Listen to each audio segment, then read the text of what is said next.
Train बहुत धीरे धीरे चल रही है। बाहर मूसलाधार बारिश हो रही है। बोगी में सन्नाटा है और गिने चुने यात्री हैं।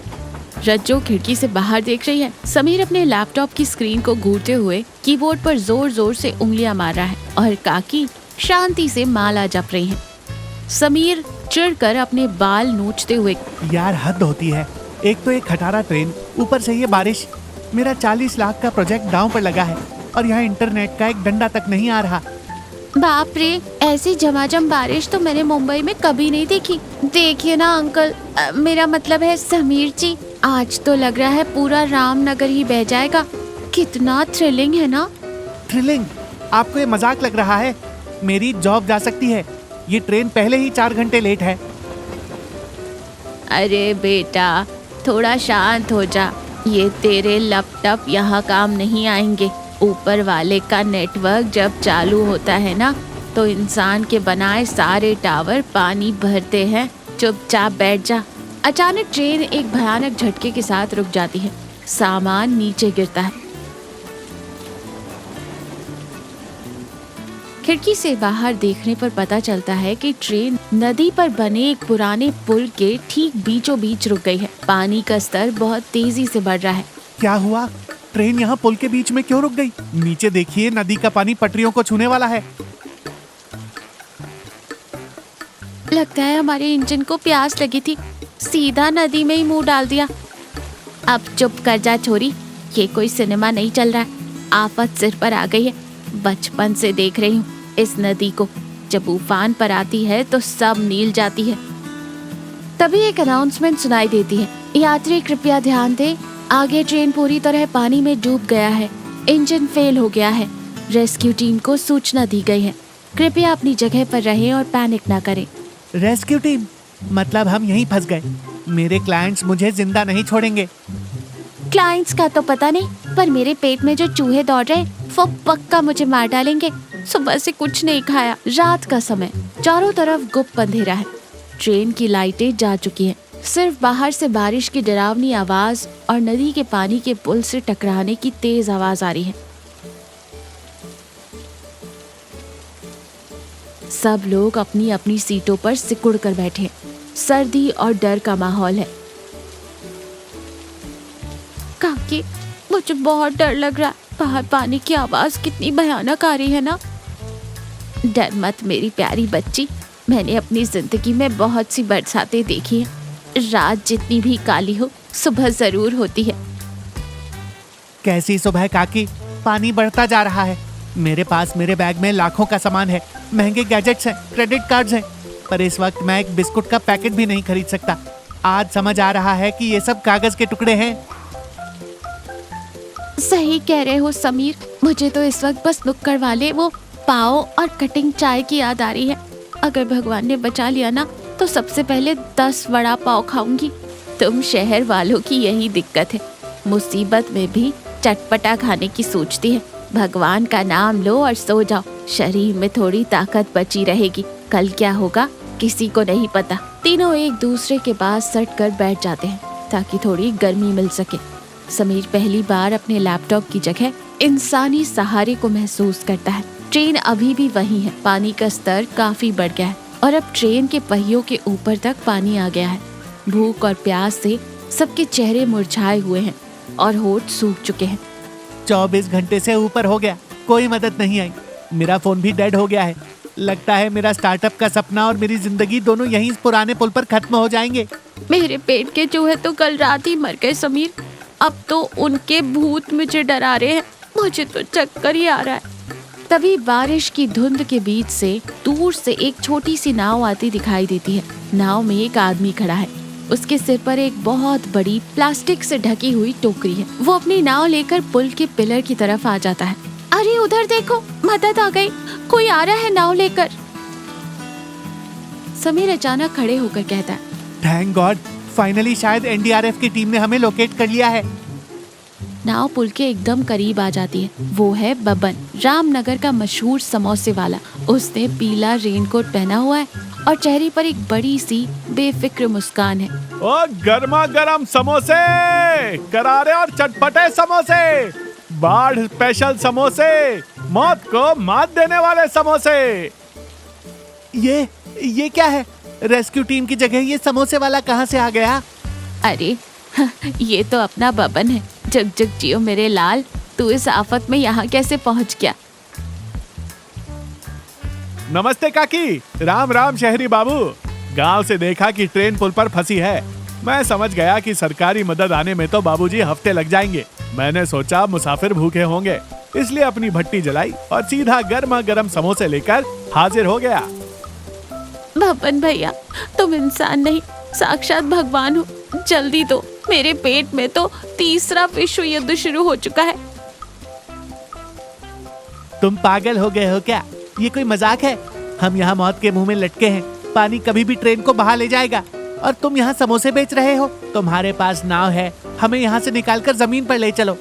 बबन शांति से एक समोसा कागज में लपेटते हुए कहता है, बाबूजी जरा नीचे देखिए, ये नाव नहीं अखरोट का छिलका है। इसमें मैं और मेरे 100 समोसे ही आ सकते हैं। आप जैसे 2 लोग बैठे नहीं कि हम सब सीधा पाताल लोक पहुंच जाएंगे। तभी तो समोसे लाया हूँ। खाली पेट कौन सी जंग जीती जाती है बाबूजी? मौत से लड़ना है तो पेट में कुछ ईंधन तो होना चाहिए ना। लो तुम भी खाओ, पैसे गांव पहुंचकर दे देना। बब्बन उधार में विश्वास रखता है। समीर झिझकते हुए समोसा लेता है। जैसे ही वो पहला निवाला खाता है, उसे लगता है जैसे जिंदगी वापस आ गई।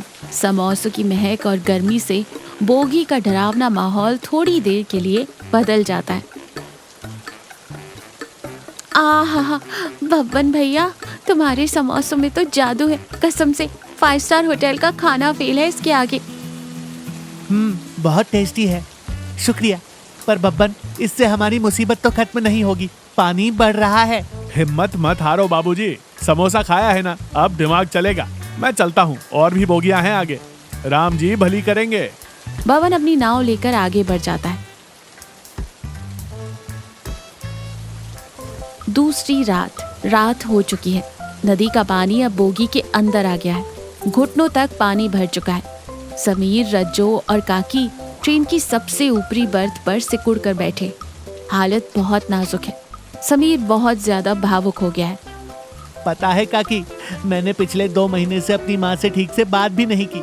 हमेशा कहता था कि बिजी हूँ, मीटिंग है, काम है। मेरे पिताजी नहीं है।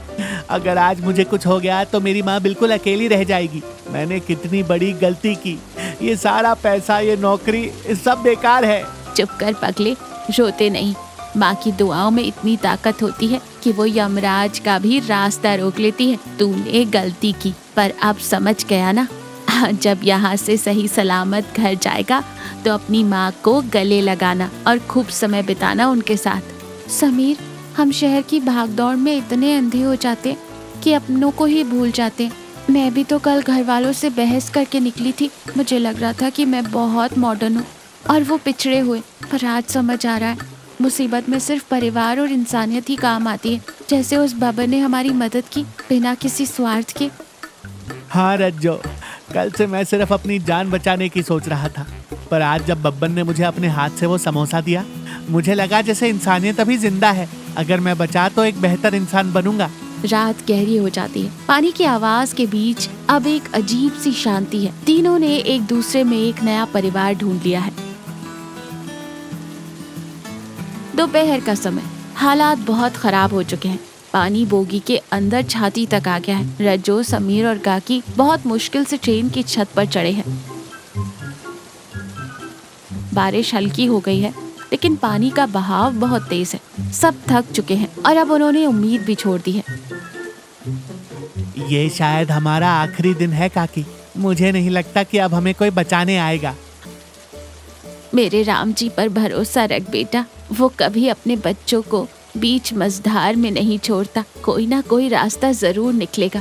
तभी नदी के घुमाव की तरफ से एक मोटर की आवाज सुनाई देती है। समीर और रज्जो उठकर देखते हैं। दूर से 2 बड़ी बड़ी मोटर बोट्स आती हुई दिखाई देती हैं। पहली नाव में बबन खड़ा है और उसके साथ गांव के कुछ लोग रस्सियां और लाइफ जैकेट्स लिए खड़े हैं।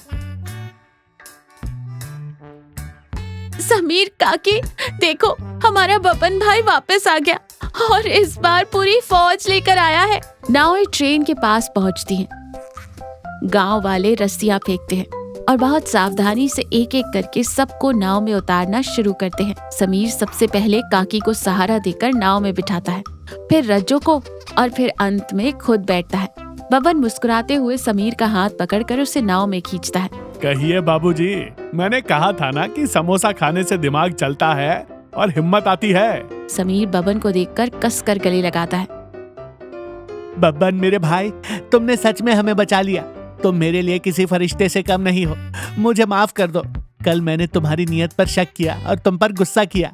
बबन हंसते हुए समीर की पीठ थपथपाता है। अरे बाबूजी, इसमें माफी कैसी? जब पेट खाली होता है और सामने मौत खड़ी हो तो किसी को भी गुस्सा आ जाता है। कल पानी बढ़ता देख मैं समझ गया था कि मामला गंभीर है। मैं सीधा गांव गया, सरपंच जी को और गांव के नौजवानों को इकट्ठा किया। नाव और रस्सियों का इंतजाम करने में थोड़ा वक्त लग गया, इसलिए पूरी रात लग गई। काकी बबन के सिर पर हाथ रखकर आशीर्वाद देती है। तू तो सच में हमारा संकट मोचन है बबन। भगवान तेरा भला करे। बबन भैया, एक बात बताओ, कल जब तुम समोसे लाए थे तब तुमने क्यों नहीं बताया कि तुम गांव जाकर मदद लाने वाले हो? हम रात भर कितने डर में रहे। दीदी, अगर मैं कल ही बता देता कि रेस्क्यू नावों को लाने में समय लगेगा और शायद रात भी हो सकती है, तो आप सब घबरा कर पैनिक कर जाते। डर के मारे शायद कोई गलत कदम उठा लेते। मैंने सोचा पहले पेट भर दूं ताकि शरीर में ताकत और मन में थोड़ी तसल्ली आ जाए, फिर आराम से मदद ले आऊंगा। आखिर खाली पेट और डरे हुए दिमाग से इंसान सिर्फ गलतियां करता है। तुम बिल्कुल सही कह रहे हो बब्बन। तुम्हारी उस छोटी सी मुस्कान और उन समोसों ने ही हमें रात भर जिंदा रहने की उम्मीद दी। तुमने सिर्फ हमारा पेट नहीं भरा, हमारी हिम्मत भी बढ़ाई। नाव धीरे धीरे गांव की तरफ बढ़ती है। बारिश अब पूरी तरह रुक गई है और बादलों के बीच से सूरज की हल्की किरणें निकल रही हैं। तो बाबूजी, गांव पहुंचकर क्या खाएंगे? आज समोसे नहीं, गर्मा गर्म कचौड़ी खिलाऊंगा, वो भी पक्के वाले उधार पर। कुछ भी खिलाना बब्बन, बस वो तुम्हारे हाथों का बना होना चाहिए। और हाँ, उधार नहीं, अब से तुम्हारी दुकान का मैं परमानेंट कस्टमर हूँ। सब जोर से हंसते हैं और जो सफर एक खौफनाक बुरे सपने की तरह शुरू हुआ था, वो अब एक खूबसूरत और गहरी दोस्ती और राहत की मुस्कान के साथ खत्म होता है। तो देखा, मुसीबत के समय घबराने और पैनिक करने से काम और बिगड़ता है। मुश्किल हालातों में सूझबूझ, सकारात्मक सोच और अपनों का साथ ही हमें जिंदा रखता है। कभी कभी एक छोटी सी मदद किसी को हार ना मानने की बहुत बड़ी हिम्मत दे सकती है। इंसानियत और समझदारी ही जीवन में हमारी सबसे बड़ी ढाल बनती है।